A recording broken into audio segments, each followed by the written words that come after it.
Assalamu alaikum dear students of class 10th, 11th and 12th. Dear students, today we will read the grammatic portion of your English series. Dear students, now we will read. First of all, आपने आर्टिकलों के बारे में पढ़ा होगा. Article 3 किस्म के होते हैं डियर स्टूडेंट्स. ए, एन और द. ए, एन और द. डियर स्टूडेंट्स, ये जो ए और एन है इसको इंडेफिनिट कैटेगरी में रखा गया है. इंडेफिनिट कैटेगरी रखा गया है और जो द आर्टिकल है इसे डेफिनिट कैटेगरी में रखा गया है. डियर स्टूडेंट्स, आपको पता है जो आर्टिकल होता है वो एक नाउन या प्रोनाउन नाउन या प्रोनाउन का क्या करता है. ये डिनोट करता है एक नाउन को. नाउन आम है या ख़ास है. आर्टिकल्स एक नाउन की हमें अपीयरेंस बताता है. मैं आपको बताऊंगा डियर स्टूडेंट्स, अगर मैं लिखूंगा he is a boy, he is a boy, यहाँ पे ए जो है ये आर्टिकल है, वो एक लड़का है. अगर मैं ये लिखूंगा he is the boy who is my friend, अगर मैं यहाँ पे ये लिखूंगा he is the boy who is my friend, ये वो मेरा लड़का है जो मेरा दोस्त है. यहाँ पे द आर्टिकल है और यहाँ पे इसका मतलब ये है कि यही वो लड़का है जो मेरा दोस्त है, बाकी मेरा कोई दोस्त नहीं. This means a particular boy. यहाँ पे पर्टिकुलर बॉय बिल्कुल भी नहीं है, यहाँ पे कॉमन बॉय है. क्या है? Common boy. Dear students, my dear students, यहाँ पे हम ये करते हैं, ये डिनोट करता है वेदर ए नाउन और प्रोनाउन इज पर्टिकुलर और नॉट. डियर स्टूडेंट्स, चलो माय डियर स्टूडेंट्स, हम ये करेंगे, अगर हम किसी पर्टिकुलर बुक या पर्टिकुलर चीज़ का क्या करेंगे या इसका जिक्र करेंगे तो उस पर आर्टिकल आता है द. मैं लिखूंगा ये this is the book, this is the book which I like most, ये वो किताब है जो मुझे सबसे ज्यादा पसंद है. ये द जो है द बुक यही वो किताब है जो मुझे सबसे ज्यादा पसंद है. विच हमें पता है क्या, ये रिलेटिव क्लास में आता है. मैं आपको रिलेटिव क्लास भी पढ़ाऊंगा माय डियर स्टूडेंट्स. अगर हम पर्टिकुलराइज करेंगे किसी नाउन को, वहां पे हमें आर्टिकल जरूरी द आता है. द के बगैर कुछ नहीं आता है डियर स्टूडेंट्स. अगर मैं किसी चीज़ को पर्टिकुलराइज ना करूंगा, वहां पे सिंपली आर्टिकल जो आता है वो आता है मैं लिखूंगा this is a book, this is a book, ये एक किताब है. यहाँ पे भी एक आर्टिकल है ए, मगर पर्टिकुलराइज हमने बुक नहीं किया dear students.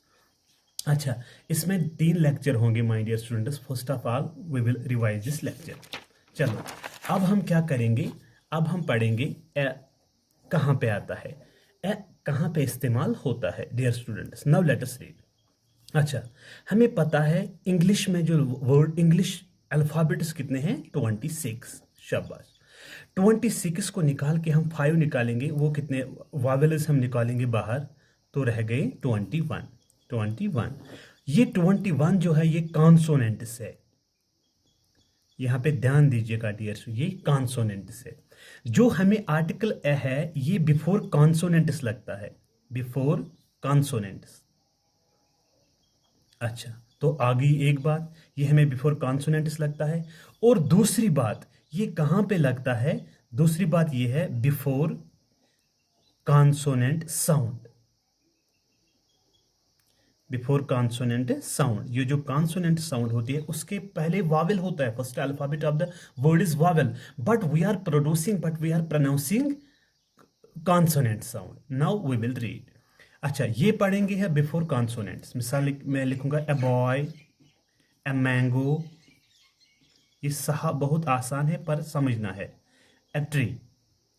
My dear students, B जो है ये कॉन्सोनेंट है इसीलिए ए आ गया. एम जो है कॉन्सोनेंट है और टी जो है कॉन्सोनेंट है. Before consonants we are producing article ए.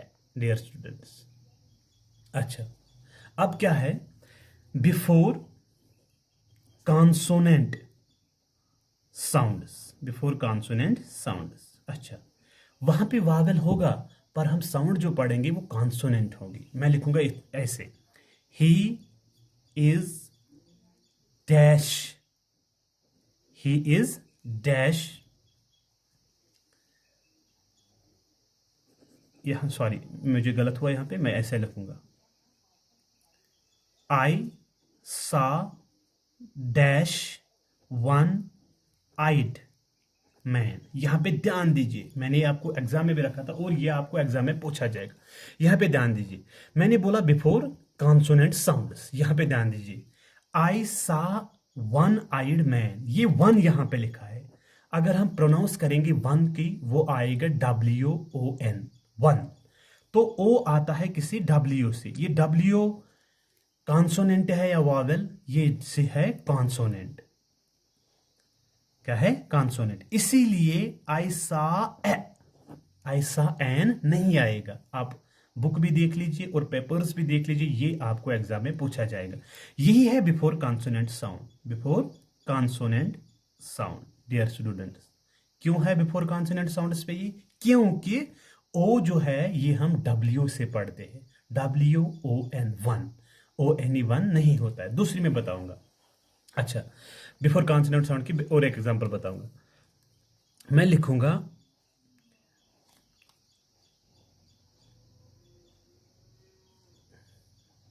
आई सा डैश वन रुपी नोट, आई सा डैश वन रुपी नोट। यहां पे भी है WON, वन, क्योंकि ओ की जो साउंड है वो हम W से निकालते हैं। W कॉन्सोनेंट है, इसीलिए आता है आई सा a one rupee note dear students. मैंने आपको बताया before consonants and before consonant sounds आता है। नाउ हम अब चलेंगे किस पे? वावेल। अब एन पे चलेंगे डियर स्टूडेंट्स। एन कहां पे लगता है? ये है बिफोर वावेल्स, बिफोर वावेल्स। ध्यान दीजिए, यही हमें पता है, an aeroplane, an eagle, an apple, an iron etcetera. Before vowels मतलब जितने भी वावेल्स है, ये छोटी क्लासों में पढ़ा जाता है, जितने भी वावेल्स है उससे पहले हम जो आर्टिकल लगाते हैं वो हम एन लगाते हैं। अच्छा, अब है before Wavell sounds.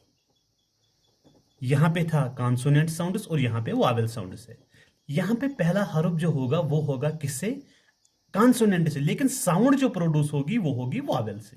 Now dear students, मैं ऐसे लिखूंगा, एग्जाम्पल में दूंगा ऐसे, ही is dash European boy, he is dash European boy. अच्छा, यहां मुझे बताओ, यहां एन आएगा या ए आएगा? क्या आएगा? देखो, यहां हम डाइवर्ट हो जाएंगे, फिर हम पढ़ेंगे यूरोप। ये जो ई है इसको हम पढ़ते हैं यूरोप, वो होता है YOUROPE, यूरोप। जो ई है ये हम किससे पढ़ते हैं? वाई से। हम यूरोप नहीं पढ़ते, हम पढ़ते हैं यूरोप, वो है वाई से। और he is a European boy आ गया। अब क्या है? यहां पे वावेल आ गया, लेकिन साउंड जो आ गई वो कौन सी आ गई? कॉन्सोनेंट की। नाउ डियर स्टूडेंट्स, मैं ऐसे लिखूंगा, he is dash honourable, honourable boy, he is dash honourable boy, मतलब honourable boy. He is dash, यहां पे हम ऑनरेबल नहीं पढ़ते, यहां पे ऑनरेबल पढ़ते हैं, ओ से पढ़ते हैं। ही इज एन ऑनरेबल, इसको बोलते हैं वावेल साउंड, क्योंकि पहला जो अल्फाबेट है वो है कॉन्सोनेंट, लेकिन दूसरा जो है वो क्या है? साउंड जो क्या निकलती है? वावेल। हम एच साइलेंट पे रखते हैं और ओ पढ़ते हैं, इसको बोलते हैं honourable dear students. Now let us read. अच्छा, मैं लिखूंगा pen is dash useful article. यहां पे मुझे क्या बता? देखो, pen is dash useful article. ये जो यूजफुल है हम पढ़ते हैं YOUSUFUL, क्या है ये? यूजफुल। ये जो वाई है ये क्या है? कॉन्सोनेंट। ये एग्जाम में पूछा गया है 10th क्लास में। तो कॉन्सोनेंट से पहले क्या कौन सा आर्टिकल आता है? A. Pen is a useful article, क्योंकि हम यूजफुल पढ़ते हैं वॉइस से। बात आई समझ में? हम वॉइस से पढ़ते हैं। अच्छा, please wait for me dash hour. हम इससे आवर नहीं पढ़ते हैं, हावर नहीं पढ़ते, इसे पढ़ते हैं आर, ओ पढ़ते हैं, O, HOUR, R. Please wait for me an hour. यहां पे कॉन्सोनेंट था, क्या था? कॉन्सोनेंट, लेकिन साउंड जो प्रोड्यूस हो गई वो हो गई वावेल, वो हो गई वावेल। इसीलिए बोलते हैं please wait for me an hour, dear students. अच्छा, क्या होता है अब? ये जो हमने पढ़ा ए और एन, मैं आपको एग्जाम्पल 2-3 यहां पे दूंगा, आप ध्यान दीजिएगा इस पे प्लीज। मैं लिखूंगा he is dash university student. देखो माय डियर स्टूडेंट्स, यूनिवर्सिटी, ये जो यू है हम वाई से पढ़ते हैं, YOUNIVERSITY, यूनिवर्सिटी है ना। तो वाई से आ गया, वाई क्या है? ये है consonant. He is a university student, an नहीं आएगा, मैं लिखूंगा ए। अच्छा, ऐसे मैं लिखूंगा he is dash European boy. तो यहां पे भी क्या आएगा? यूरोप, हम यू से पढ़ते हैं, YOUROPE, यूरोप। तो वाई कॉन्सोनेंट है, यहां पे आएगा a. He is a European boy, an नहीं आएगा। हमें ये नजर रखना है कहां पे वावेल साउंड निकलेगी, कहां पे कॉन्सोनेंट साउंड होगी, तो हमें यही करना है डियर स्टूडेंट्स। अच्छा, ये हो गए ए और एन। अब मैं इसका एग्जाम भी लूंगा, और जो नेक्स्ट पार्ट होगा इसका डियर स्टूडेंट्स, तो हम क्या करेंगे उस पे हम थोड़ा एग्जाम्पल्स भी देंगे, जो आपको क्लियर हो जाएगी। 11th में भी है, 12th में भी है। Thank you my dear student, this was the first part of your article lecture.